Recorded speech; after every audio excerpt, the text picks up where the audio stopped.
नमस्कार। और आप देख रहे हैं कान्हा न्यूज़ बिहार और मैं हूं अनीश उपाध्याय।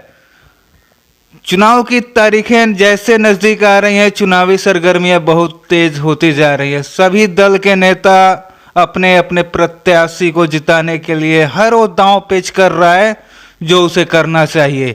इसी बीच युवा कर्मठ जो एआईएमएम के जिलाध्यक्ष हैं फरहान भाई, वो हमारे साथ जुड़ रहे हैं। आइए सीधा उनसे बातें करेंगे। कुछ सवाल नरम भी होंगे और कुछ सवाल कड़वे भी होंगे। सर, आपका सबसे पहले स्वागत है जी। बहुत बहुत शुक्रिया। क्या माहौल चल रहा है? अब 2 दिन के बाद चुनाव है। बहुत अच्छा माहौल है, बहुत खुश हैं हम लोग। सर, हमेशा आपकी विरोधी टीम के द्वारा ये आरोप लगाया जाता है कि एआईएमएम जो है भाजपा का बी टीम है, क्या कहिएगा? अब ये तो तेजस्वी यादव बताएंगे कि जिस नीतीश जी के साथ में घूम के जो है मन शेयर कर रहे थे और दोनों आदमी एक प्लेटफॉर्म से बोल रहे थे नीतीश जी कि बीजेपी से डर नहीं है, एक बीजेपी का बी टीम भी घूम रहा है। तो अब तो ये नीतीश जी आके बताएं और तेजस्वी यादव आके बताएं कि बी टीम कौन है। जो साहनी का यहाँ पार्टी लड़ रहा है, जो है चंचल पासवान जी, तो उनके बारे में आपको नहीं मालूम है? साहनी इलेक्शन के 1 महीना पहले तक बीजेपी के पीछे पीछे घूम रहे थे कि कम से कम हमको 1 सीट मिल जाए। अभी उधर से भाग के इधर आ गए 3 सीट पर। तेजस्वी यादव हेलीकॉप्टर के साथ में उनको घुमा रहे हैं, जिनका 1.5% पूरे बिहार में वोट नहीं है। तो बीजेपी का बी टीम के बारे में सही सवाल आपको पूछना चाहिए उन्हीं लोगों से।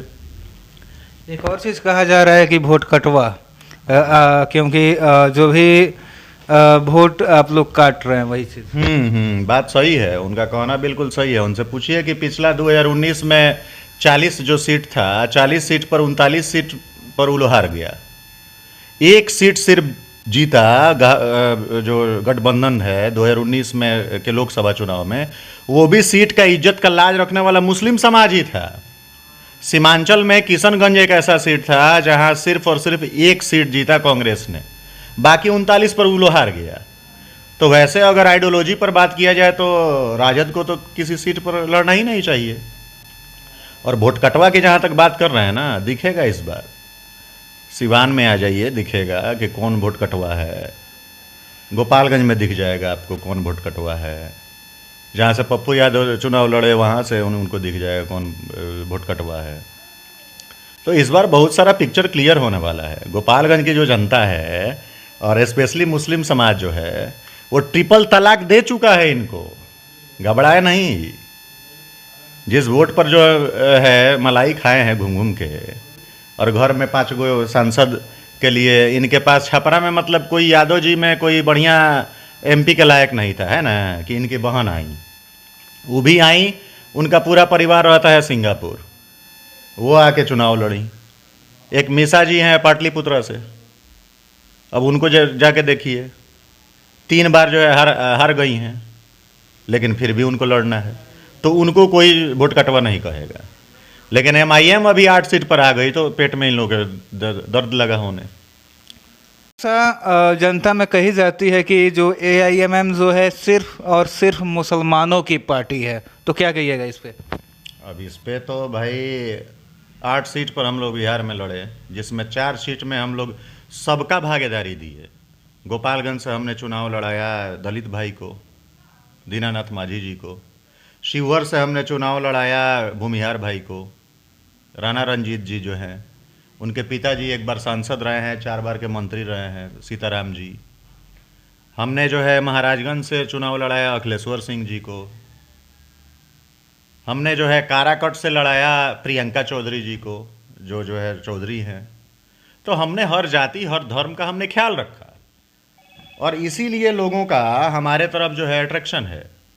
इसी वजह से है कि सिर्फ और सिर्फ बिहार में एमआईएम ऐसी पार्टी है जो सबकी भागीदारी, जिसकी जितनी भागीदारी उसकी उतनी हिस्सेदारी की बात करती है। बाकी ये सारा जुमला है। और 2-3 चीज़ें मैं आपके थ्रू जनता के सामने रखना चाहूँगा कि कम से कम इस बार तो कम से कम जो लोग बरगला के वोट लेते आए हैं आपसे, कम से कम इस बार कम से कम उस चीज़ को आप लोग जानिए जदयू अगर 5 साल रही है तो सवाल जदयू से ही आता है, सवाल उसी से पूछना है। आलोक कुमार सुमन जी से मैं आपके माध्यम से पूछना चाहता हूं कि 5 साल में आप क्यों नहीं अभी तक किसी को बताया कि 5 साल में आपके अपने फंड से क्या हुआ, आपने कितना हॉस्पिटल खोला। आप तो एक पेशे से डॉक्टर थे, आपने सदर अस्पताल के लिए क्या किया। आप तो सिर्फ 2 चीज लेके घूमते घूमते घूमते घूमते 5 साल अपना जो है बर्बाद कर दिए, एक एयरपोर्ट एक ट्रेन। ना एयरपोर्ट का कुछ हुआ ना ट्रेन का कुछ हुआ। तो जुमलेबाजी से प्लीज आप लोग ध्यान मत दें और दूसरे के बहकावे में ना आए। और ये जो गठबंधन के प्रत्याशी हैं माशाल्लाह सब लोग इनके बारे में जानता है कि ये कहाँ से आए, इनके पिताजी कहाँ हैं, ये क्या करने वाले हैं और किस लायक हैं ये। इसलिए मैं चाहता हूं कि जनता इस चीज़ को समझे और इंशाअल्लाह जितना दिन से हम लोग घूम रहे हैं, अभी तो 2 दिन और चुनाव है, बहुत लोगों का बहुत बढ़िया माहौल है और हर चीज़ इसको समझ रहा है और इंशाअल्लाह इस बार वोट जो है जाति धर्म से ऊपर उठकर लोग देंगे। तो ये थे हमारे साथ फरहान भाई, इन्हीं खबरों के साथ बने रहें। जय हिंद।